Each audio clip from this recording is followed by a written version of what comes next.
Sejam muito bem-vindos aí à nossa outra aulinha de Angular, mais uma. Agora nós vamos falar um pouquinho a respeito de REST, serviços REST, mais um formulário Angular propriamente dito. A gente vai tentar fazer um CRUDzinho aí, remoto, né? Que aí a gente cumpre conteúdos no que diz respeito a desenvolvimento web, a gente vai aprender um pouquinho mais. Vamos aprender um pouco mais também com relação à computação distribuída por meio de APIs, né?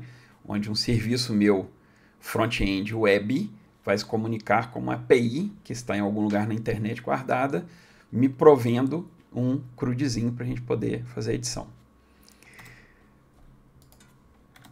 O que a gente vai trabalhar como objetivo nessa aula aí, né? Nós vamos compreender o que é uma API REST, então vou entrar assim bem de forma superficial, mas ao mesmo tempo que consiga elucidar o que é uma API REST, utilizar uma API REST para manter um CRUD distribuído e desenvolver um formulário web para manter esse CRUD distribuído. A ideia é que a gente separe aqui em 5 momentos específicos. No primeiro momento, vou dar uma breve explicação sobre o acrônimo CRUD, né? O que quer dizer. Depois nós vamos falar um pouco sobre a API REST. Depois, mostrar uma API RESTful no Firebase.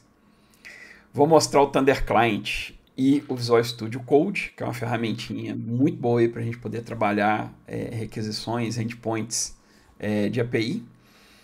Angular e REST, né? Vamos ver como é que funciona essa mistura aí. E por fim, desenvolver a primeira parte do nosso cadastro, para a gente poder cumprir aí um cadastro bonitinho, sendo bem feito aí todo pela web, usando serviço REST.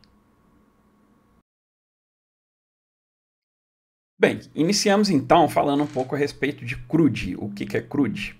Na realidade, CRUD é um acrônimo, né? Acrônimo é quando a gente pega a inicial aí de várias palavras para fazer uma siglazinha, né? Um mnemônico aí que a gente consiga relembrar.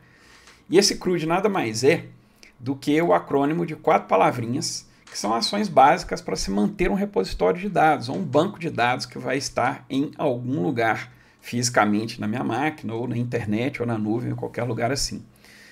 E o que quer dizer CRUD, né? O Czinho do CRUD quer dizer create, ou criar um recurso novo em um repositório. Significa o seguinte, eu tenho lá um repositório de dados, vou inserir um item novo. Por exemplo, tem um cadastro cliente, vou criar um novo cliente. Isso é o Czinho do create. O R da nossa sigla quer dizer ler, read em inglês. Quer dizer ler um ou mais recursos desse repositório. É quando eu vou virar para o repositório e falar assim, me dá um determinado registro, me dá um determinado cliente, ou me dá todos os clientes, ou me dá todos os clientes que satisfaçam essa condição, com filtro, por exemplo. Então, o Rzinho é isso.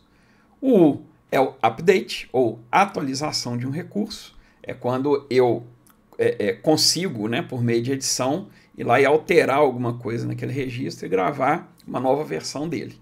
E por fim, temos aí o delete, que quer dizer excluir um recurso de um repositório. É muito importante, principalmente quando a gente pensa, né, em CRUD. O CRUD são ações básicas de manutenção mesmo de um formulário, de um cadastro, ou seja lá o que for, né, por meio de formulários, ou até por meio de outro tipo de entrada de dados. Mas quando a gente está falando de CRUD, é importante a gente destacar que nem tudo na computação é CRUD, mas muitas vezes o CRUD ele é grande parte das soluções, porque a gente precisa fazer as ações de entrada, saída e leitura de dados, né? E o CRUD ele vai cumprir isso. Então, fica aí, pessoal, o CRUD nada mais é do que create, read, update and delete.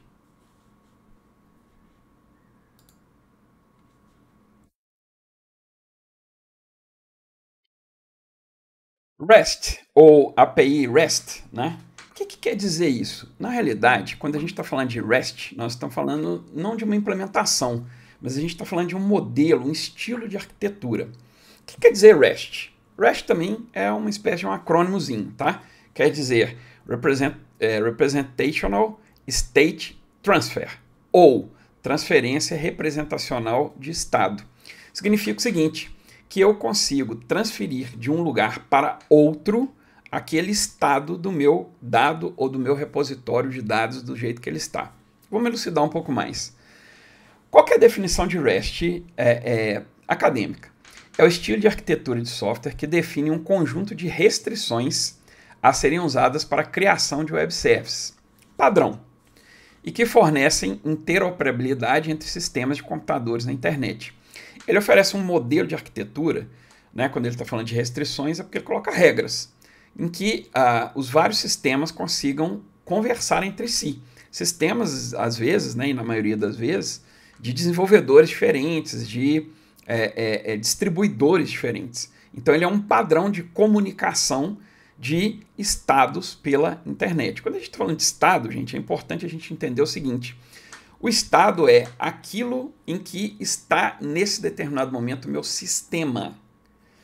Exemplo, quando eu estou editando um cadastro e eu digito ali o nome de uma pessoa no cadastro, aquele nome naquele momento representa um estado, é como se fosse uma foto.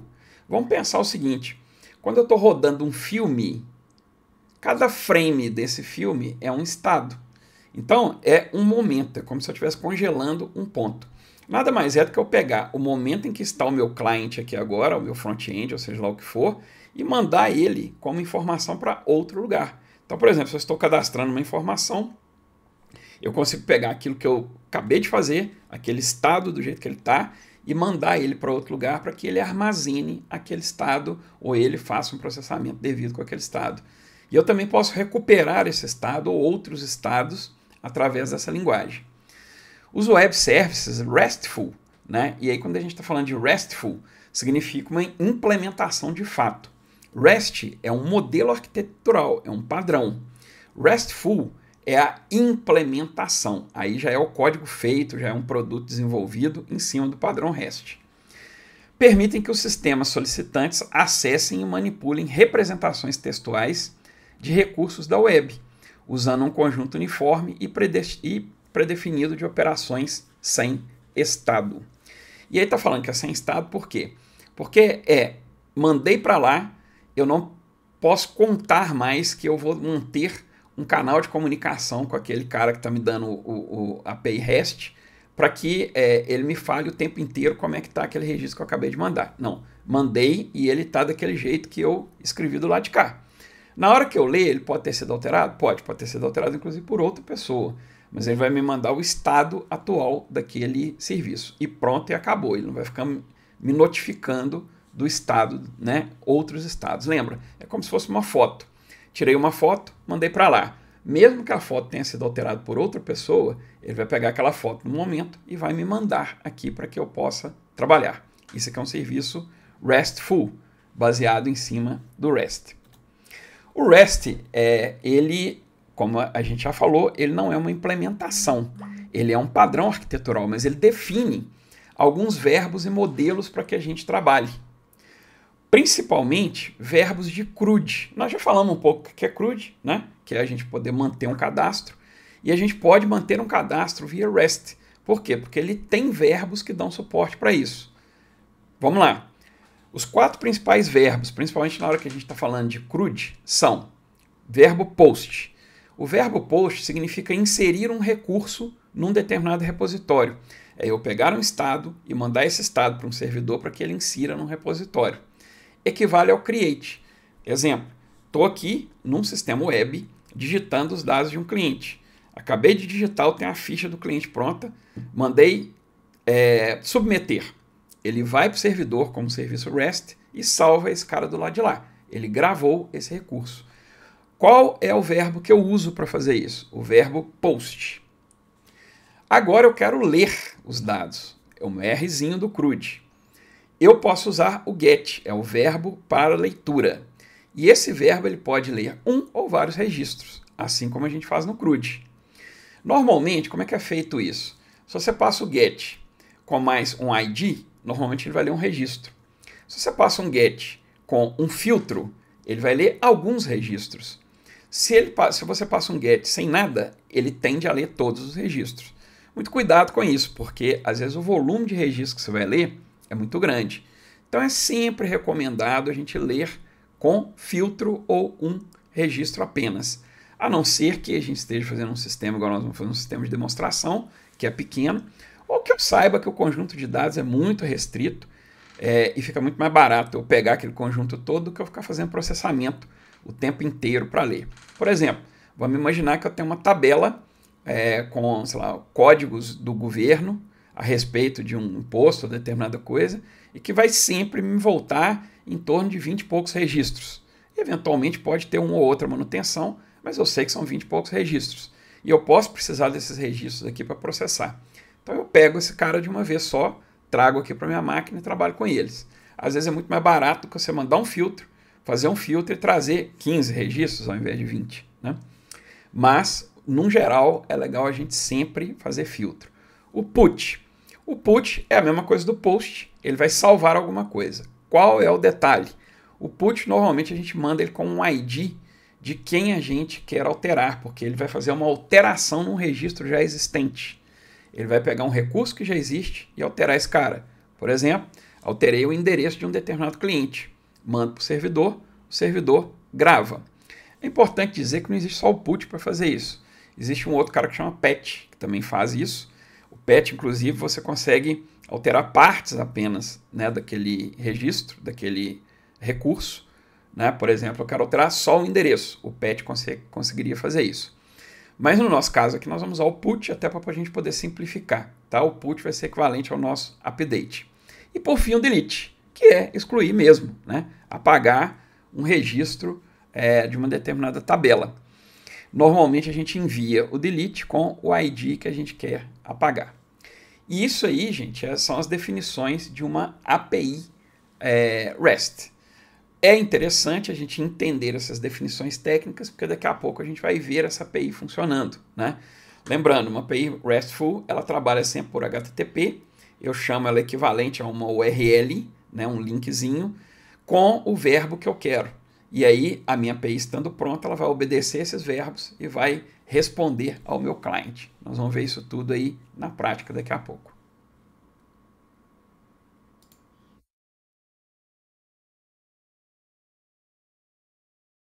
Bom, uma API RESTful, ela pode ser desenvolvida com praticamente todas as linguagens que a gente usa para back-end, né?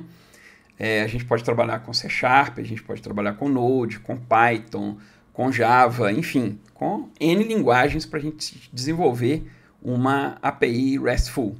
No nosso caso aqui, como o nosso foco é bem front, é bem web, né, mas é para comunicar, nós vamos utilizar aqui o poder do Firebase para a gente poder trabalhar com uma API. Né? Por que o Firebase a gente vai usar e tal? Bom, primeiro, porque a gente não vai ter uma carga de programação com o Firebase. Firebase eu não vou explicar muito, né? A gente pode depois fazer uma aula temática só de Firebase, mas é só a gente entender que o Firebase ele é um serviço de banco de dados na nuvem. Ele é da Google hoje, né? Ele não nasceu dentro da Google, ele foi incorporado pela Google. Isso aqui é um Firebase exemplo que eu tenho, onde a gente constrói um chatzinho e tudo mais, mas nesse caso aqui nós vamos fazer um CRUD, e ele trabalha num esquema de nós, né?